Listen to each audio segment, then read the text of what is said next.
After this past football season, as most of us know, the GOAT himself, Nick Saban, retired, and with that happening came a large amount of Alabama football players entering the transfer portal. As an Alabama fan, of course, I was sad, but I totally understand it. Throughout the process of players exiting, I was beginning to think that we would make it through relatively fine. Guys like Julian Saint and Caden Proctor left, and it was hard to see them go, but I looked past it. This was my reaction to every player we lost, except for one man. One man who I can confidently say had the potential to go down as the best safety in Alabama history. None other than Caleb Downs. As most of y'all know, he was the #1 transfer portal recruit in this past class and now plays for Ohio State. But my goal here is to help y'all recognize just how good of a player this guy is and how impactful he has the chance to be on his new team. In this video, we take a look at the player of Caleb Downs and the legacy he has the opportunity to leave at Ohio State. So let's get into it.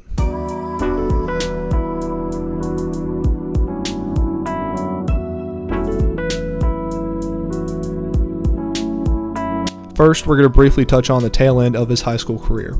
Caleb attended Mill Creek High School in Georgia and had a major presence on varsity from the start of his freshman year till the end of his senior year.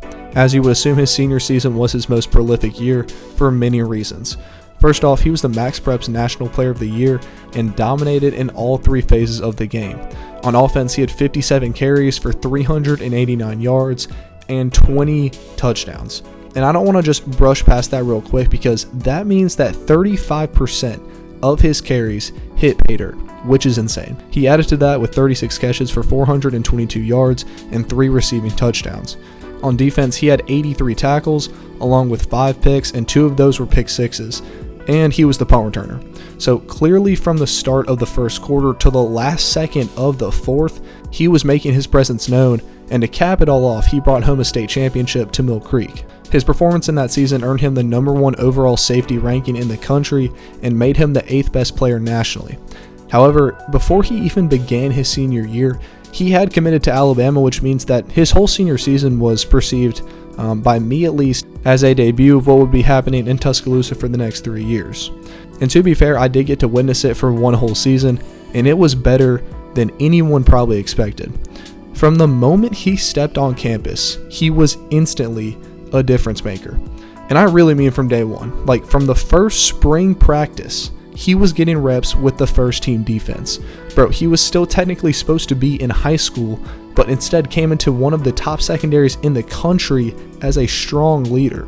Nick Saban was extremely fond of this guy and made it clear that the thing that separated him was his intelligence. For such a young player, it was immediately evident that Caleb's understanding of the game was well above average.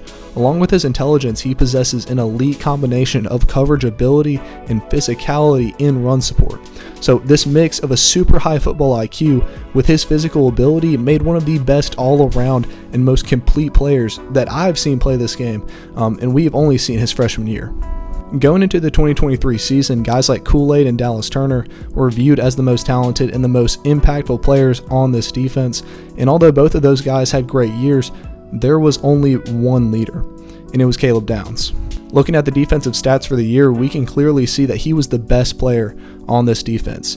He had more solo tackles than the next best guy had total tackles, and with no one even close to him, he finished the season with 107 total tackles. To pair with these amazing stats, he had a number of big moments throughout the season. Right away in the second game of the year, though Alabama would lose, Caleb had an outstanding game, putting up 10 tackles and a forced fumble against Texas. Not only was this just his second collegiate game, but this was Texas-Alabama at night, arguably one of the biggest games in the 2023 season, and this dude was not only unaffected, but thrived under the bright lights. A couple weeks later, he topped that 10 tackle mark by putting up 13 against Mississippi State. And then the very next week against A&M, he snagged a key interception during a very pivotal moment in the game, which turned out to be a major game changer. The last game I'll touch on is the LSU game, which up until that point was Alabama's biggest game of the season, since the winner of that game was pretty much guaranteed to represent the West in the SEC championship. In that game, Caleb matched his season high with 13 tackles and played a major role in Alabama's 42-28 victory.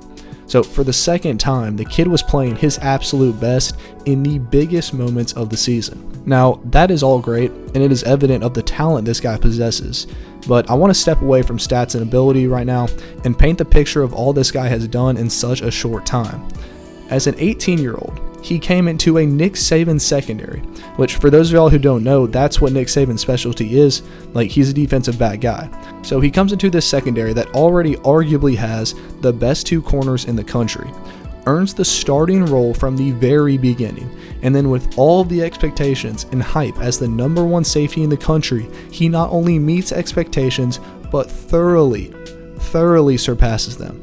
To add on to this, in the middle of the season, Kool-Aid was replaced by Caleb as the punt returner just because Kool-Aid was having a rough stint. He just needed to get his confidence back. And in his extremely short time as the punt returner, Caleb had 4 punt returns for 87 yards and a touchdown. So the guy was not only making an incredible impact on defense, but also in very limited time found a way to make an impact on special teams. So looking over all of this and what he was able to do in just his first year, the only thing I can think is that it's truly unfortunate that he won't be playing for Alabama next year. One thing he had was the potential to go down as one of the best safeties in Alabama history.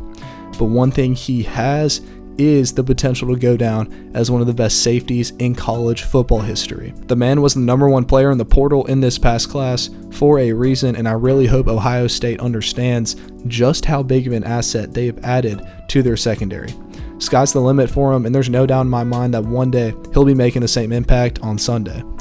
Alright guys, that's going to do it for this one. I hope you all enjoyed it, and if you did, make sure to like and share the video as that helps the channel to grow. Besides that, until next time.